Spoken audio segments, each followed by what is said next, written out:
Did you know that your baby is developing memory from as young as 2 or 3 weeks of age? A baby as young as 2 or 3 weeks will remember your smell.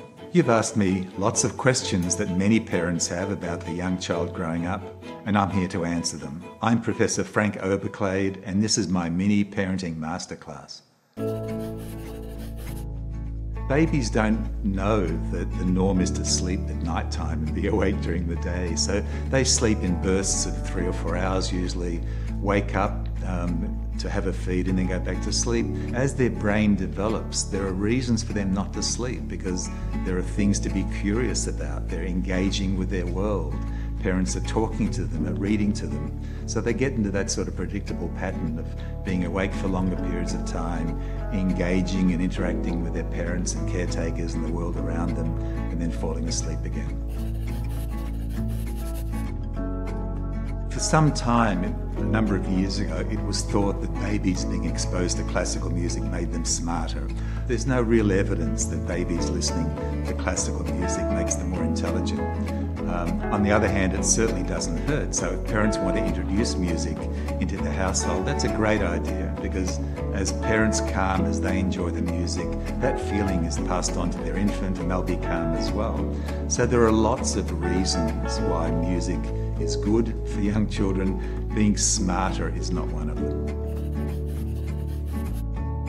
A baby will get all the nutritional needs they need from breast milk, and we say that it's really important for mothers to try to breastfeed. After that, that's when there's a danger period for some children in some countries where there's food insecurity, where the quality, the diversity isn't there, where there isn't enough food to put on the table. That can result in both cognitive stunting, that is, the child is delayed from a developmental point of view, but also from a physical point of view. There's pretty good research evidence now about the importance of touch in newborn babies, not just for human beings, but in fact all animal species. We talk sometimes about kangaroo care, about placing a newborn baby on the mother from a very early stage, and that's comforting for the child, it's calming for the mother.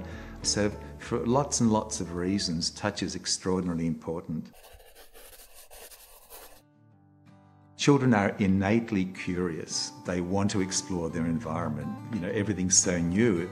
It's a big world out there. And so parents shouldn't get in the way of that. What they should do is make sure the child is perfectly safe. Don't try and structure the child too much, but there are many learning opportunities. For example, sing to the child, read to the child, take the child for a walk down the street. There's a tree, there's a doggy, there's a car, there's a house. So there are lots of those things, but don't get in the way of the child because the children are naturally very curious.